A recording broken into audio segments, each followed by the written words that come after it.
And glad you're joining us for our special Oscar prediction show with special guest Del Shores. We are down to the big ones, Best Picture and Best Director. And before we find out who Del chose, here is a look at Steven Spielberg's West Side Story, up for both Best Picture and Best Director. Are you ready? Tonight is about family. The first gringo boy who smiles at you.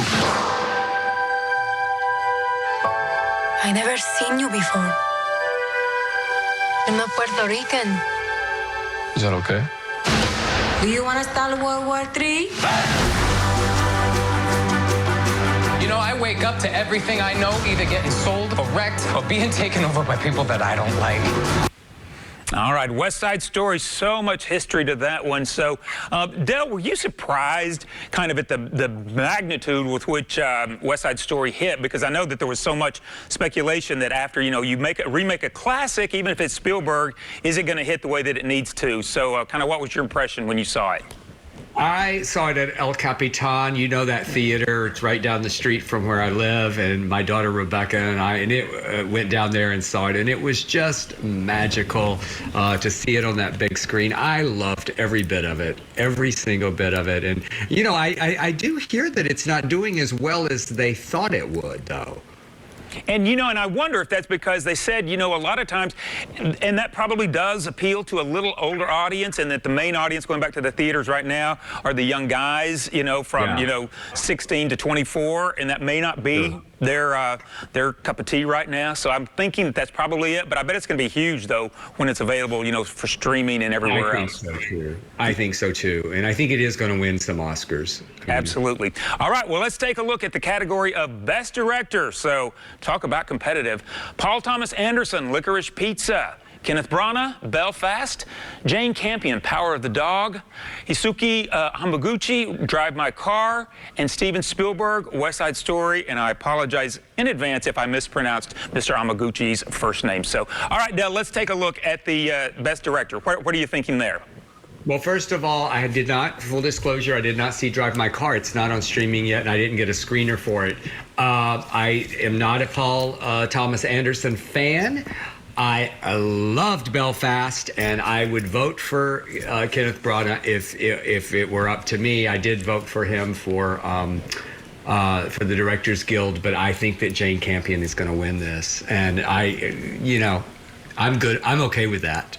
Well, tell me a little bit about, especially with your background as a director. So when you watch a movie, is it hard to take your director self out of the movie, or do you just, when you go to the movie, do you just totally absorb the movie and you're not thinking about what were the director's choices?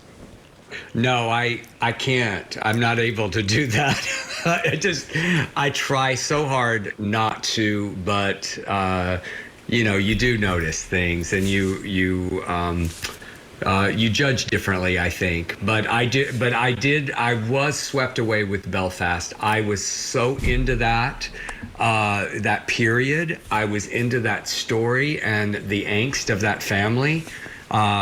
It's my favorite. It is my favorite film of the year. And from your director's perspective, tell me a little bit about what you thought about Kenneth Branagh's directing of Belfast. Kind of what were some of the highlights you were like, wow, how did he make that choice?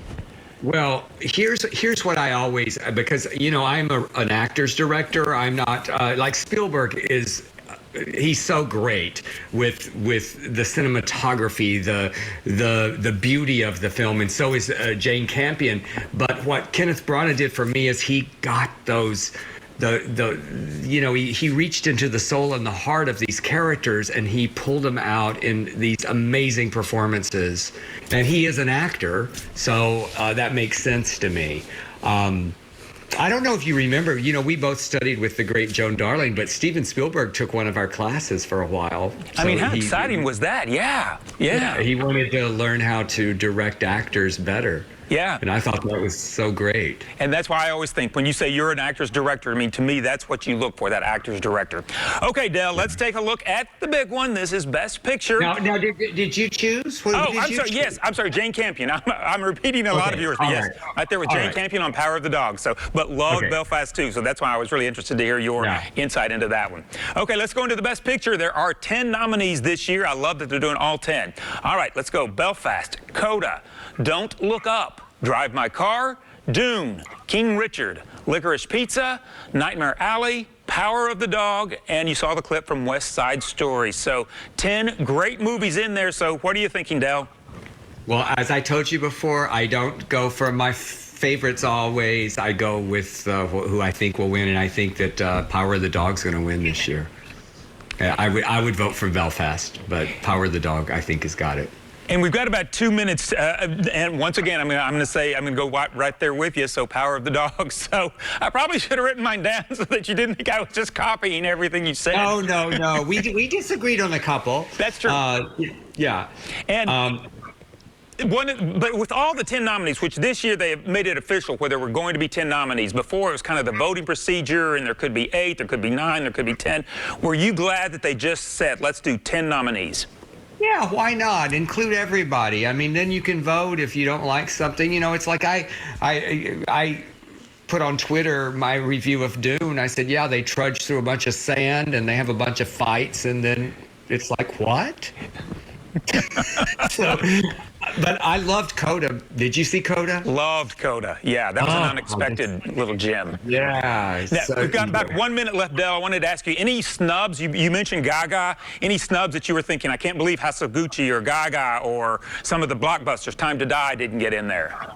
Yeah, you know, when the nominees came out, I thought, okay, that makes sense. That makes sense. I think that always in supporting, there are other actors. Like the two that I mentioned in Belfast, I really felt like they were deserving, and I'm not sure that I would, you know, like J.K. Simmons. Sometimes in the older actor in Belfast, I think sometimes the Academy goes for age or Judi Dench because she's a legend.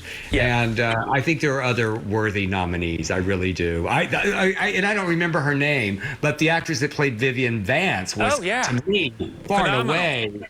Yeah. Del, we are out of time. You have been a delight as always. Loved your predictions, and we will do our scorecard right after the Oscars. So thanks again for joining us, Del. Thank you for having me. I appreciate it. Absolutely. And that's all the time we have for this edition of Out and About Today. We'll see you next time right here.